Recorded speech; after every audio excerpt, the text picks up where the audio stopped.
Tonight, we are remembering the lives lost and the lives changed forever after the Club Q shooting. It is with heavy hearts we gather here today, and we remember and honor the lives lost. More on the community coming together 1 year later. Plus, a firefighter is injured after responding to a structure fire downtown. A look at that scene in the latest details from officials. Brady. Well, we're tracking snow for some folks, but strong wind for everyone by Monday morning. We've got those details coming up. Now, with an 11 breaking news alert. This is 11 News at 10. We're going to get started with that breaking weather alert. We do have that in place because we're going to track some snow for some folks. But really, as we get into your Monday, wind is going to be the bigger impact here. We're starting to see our temperatures cool off quite a bit. A cold front going to move through overnight. A lot of us are into the 40s. We've got 30s in Monument, but with our wind kicking up, we do have some gusts upwards of about 15 to 20 miles per hour. It's obviously making us feel very cold out there, and that's going to continue overnight and even into tomorrow. Wind, like I said, is probably going to be the bigger impact, but we do have the chance for some of those showers. So 33 overnight in the Springs, Pueblo at 37, 36 for Canyon City, Woodland Park 24 degrees overnight. Right now, our live Doppler radar, we do have a few showers out there at this point. Really, these are not very impactful, but by the time we get to tomorrow, that'll be a little bit different. Scattered showers all overnight tonight. Then by tomorrow, during commute time along the Palmer Divide for Teller County, we could see some accumulating snow, maybe some travel impacts in this area. I'll time those showers out for you, talk about some snow totals coming up in just a few minutes. Grace. Thank you, Brady. We are remembering the tragedy that occurred 1 year ago today. We still grieve, we still mourn, and we're still healing. This is a journey. Started Club Q. Now survivors, community members, and city leaders gathered today to remember the 5 people who were killed that night after a gunman entered the club. Derek Rump, Daniel Aston, Ashley Paw, Kelly Loving, and Raymond Green Vance. It was a somber reminder of the lives that were lost.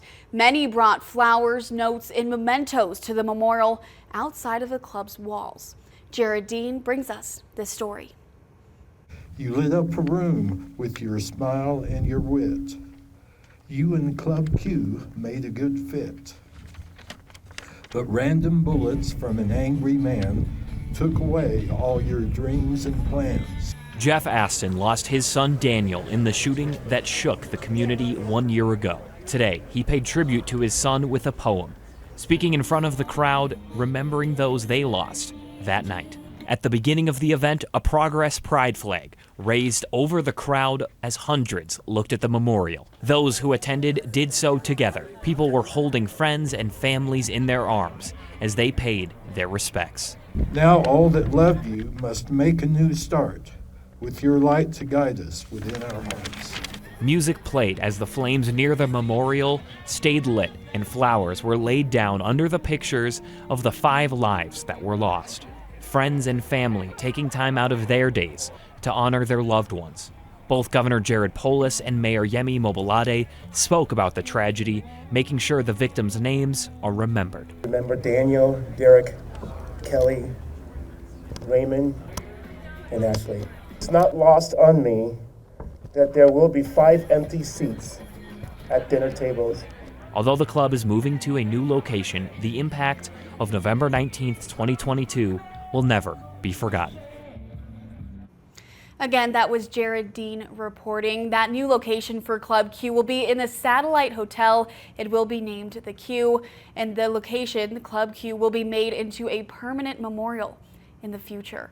And as a reminder, our special Colorado Springs United 1 year later will air in just less than 30 minutes. 11 News spoke with survivors, heroes, first responders, and city leaders, both past and present, about this tragedy's impact on our community and how we are moving forward. You won't want to miss it.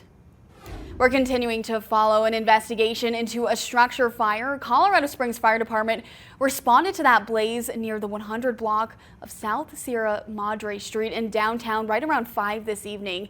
Here's video from our crews of that scene. Fire crews tell us the blaze started at a vacant building. One firefighter was injured while getting off of one of the engines and was transported to the hospital with minor injuries. They are expected to be later released tonight. Crews credit the help of someone calling in that fire to their quick response. It's a good thing we had a citizen that witnessed it and called it in quickly and made it a lot easier for us to get it out and save surrounding businesses. We also do not know the cause of that fire yet. We will, of course, continue to follow this and bring you the latest. Now over to this 11 breaking news alert. Former First Lady Rosalind Carter passed away this afternoon in her home in Plains, Georgia at the age of 96. Mrs. Carter was married for 77 years to Jimmy Carter, the 39th President of the United States, who is now 99 years old. The couple continued to support each other throughout the years, forging what they both described as a full partnership, as Mrs. Carter was the former president's closest advisor. That is the beginning of a wonderful romance, and I can say 68, exciting, loving, interesting, unpredictable, challenging, and I could go on years. And over the years, we've become not only friends and lovers, but partners. Throughout her husband's political career, she chose mental health as one of her signature policy emphasis. 11 minutes of nonstop news continues with this. Police say they arrested a man after allegedly breaking into a local warehouse. This happened around 9 last night near Nevada and Austin Bluffs. Springs police tell us Andre Reed broke into a warehouse and actually injured an employee while running away. He would eventually leave in his vehicle, disturbing 3 other businesses before police later caught him on I-25 and took him into custody.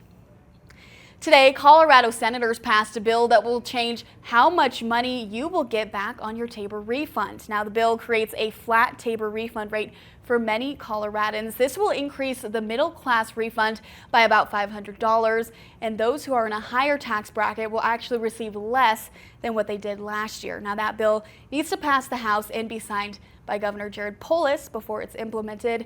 We will let you know as soon as they make a decision. Just in time for the holidays, Dave & Buster's are expecting to open tomorrow. It's located at Briargate and Chapel Hills. That franchise is expected to have games, food, drinks, and plenty of TVs for the sports viewers out there. Our very own 11 morning anchor, Tony Keith, got a sneak peek of that building last week. Everything you see in this video is what you can expect. 11 News is your Broncos station. The Broncos just finished up their game against the Minnesota Vikings in Denver, winning with a final score of 21-20. 11 Sports Director Jessica Mendoza and Corey Golden join us live from Empower Field at Mile High. Jess, Corey, this game was a nail-biter. As usual, Grace, but it was an electric win for the Denver Broncos, winning 21-20. Like you mentioned, of course, it's going to come down to the final couple drives, but let's talk about that offensive drive. Russell Wilson to, you guessed it, Courtland Sutton, a beautiful catch in the end zone. That is 5 straight touchdown receptions in 5 games. Corey, what did you see down here from the field? Pro Bowler, Courtland Sutton, but that's the guy Russell Wilson trusts. He did it on Monday night versus the Bills. He threw it up to him, giving his guy a chance. He does it again. We were complaining about this offense. Why doesn't Russ take the check down? Why doesn't Russ do certain things? But he did on that final drive, giving it to Samaje Perine. 3 straight first downs, and then throw it up to your big receiver, your 6'4" receiver, let him go make a play, and he did. Once again, a lot of field goals as this one, a lot of lots. 5 for 5 on the night, but like you mentioned, they finally get into the end zone within the 2-minute warning. So really their last offensive drive. Real quickly, Corey, talk about the defense tonight, though. Yeah, 2 flowers tonight. Will Lutz, like you said, and Vance Joseph in this defense. 3 turnovers, 12 turnovers in the last 3 games. It's a defense that's given up 70 tonight. Did a really good job in the 4th quarter containing Josh Dobbs, not allowing him to escape in the pocket like he did the first 3 quarters, and also making those turnovers and stopping the run in the 4th. They didn't do it in the first 3. But what a job. Yeah, Corey, we're going to have much more on this game coming up in sports, but for now, Grace, we'll send it back to you. For that,